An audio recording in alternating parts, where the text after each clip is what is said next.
Absolutely. I mean, it's the housing markets in both countries. And by the way, it's disastrous that in both Britain and the United States, economic health has become so dependent on a buoyant or indeed inflated housing market. But anyway, both housing markets and property markets are deflating, and they're deflating badly. And of course, most people's wealth in Britain, to a disproportionate extent, is bound up in the value of their homes. So they'll feel that they're having to pay more all the time for everything, and at the same time they'll feel that they themselves are getting poorer because the value of their assets is declining. It's a very difficult situation. Now, Germany is different. Germans don't hold as many assets as British people do. They're not into property to the extent that Britons and Americans are.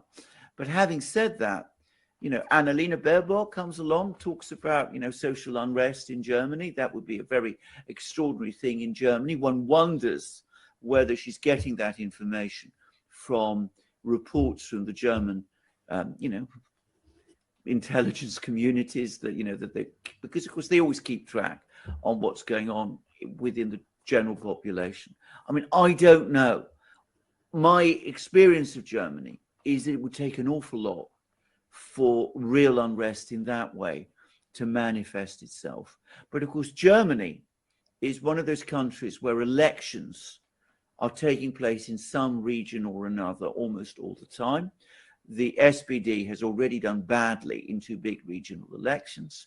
It could start to do worse in other places. Pressures might increase.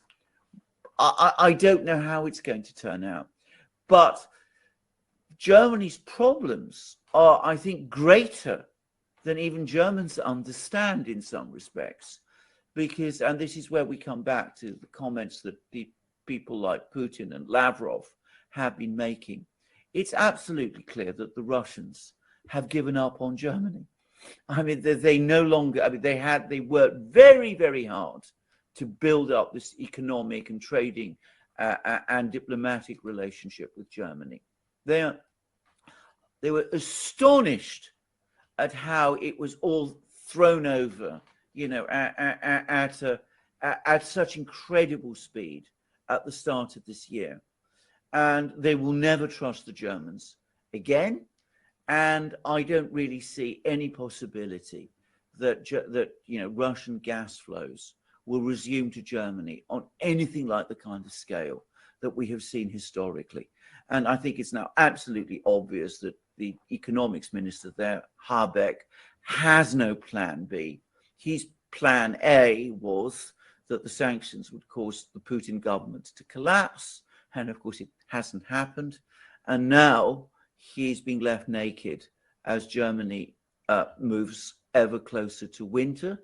But as I said, with no real alternative on offer in Germany that could lead Germany on another course.